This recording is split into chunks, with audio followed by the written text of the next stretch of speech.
माननीय Shri Raghav Chadha ji, need to tap India potential in the field of artificial intelligence. Sir, आज मैं जिस विषय पर बात करने के लिए खड़ा हुआ हूं वो आज से भारत से कहीं ज्यादा आने वाले कल के भारत के लिए आवश्यक जरूरी है। मैं बात कर रहा हूं आर्टिफिशियल इंटेलिजेंस की।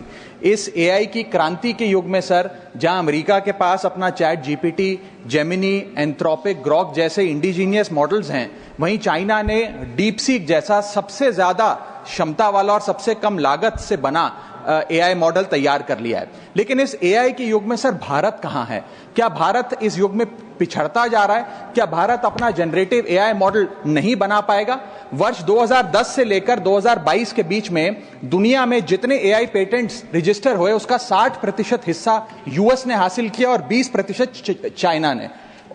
दुनिया की 5वीं सबसे बड़ी अर्थव्यवस्था भारत ने मात्र आधा प्रतिशत ही हासिल किया। सर, यह बात तो सत्य है कि यूएस और चाइना के पास एआई में एक हेड स्टार्ट है 4-5 साल का, लेकिन वो इसलिए है क्योंकि उन्होंने अपने रिसर्च में, एकेडमिया में और एआई डेवलपमेंट में निवेश किया। सर, भारत की बहुत बड़ी आबादी एआई के वर्कफोर्स का हिस्सा है। बताया जाता है कि एआई की कुल वर्कफोर्स का 15% हिस्सा भारतीयों से बनता है सर, जहां 4.5 लाख भारतीय एआई प्रोफेशनल्स के तौर पे फॉरेन कंट्रीज में काम कर रहे हैं।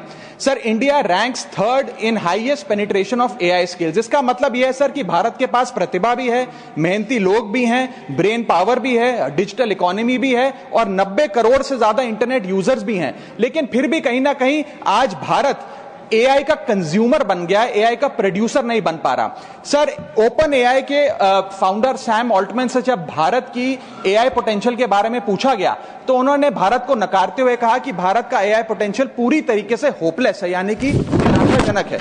आज समय आ गया है सर कि हम उन्हें जवाब दें और भारत इस एआई के युग में एआई प्रोड्यूसर बने, ना कि एआई कंज्यूमर। इसके लिए सर कई कदम उठाने होंगे। सबसे पहले हमें इंडिजीनियस एआई चिप्स बनाने होंगे, इंडिजीनियस चिप मैन्युफैक्चरिंग भारत में इजाद करनी होगी। इसी के साथ साथ सर हमें एक डेडिकेटेड एआई इंफ्रा फंड तैयार करना होगा, एआई रिसर्च ग्रांट्स देने होंगे, एआई टैक्स ब्रेक्स देने होंगे और टैलेंट माइग्रेशन रोकना होगा ताकि भारत का टॉप टियर एआई टैलेंट और देशों में जाकर काम ना करे बल्कि भारत में काम करे।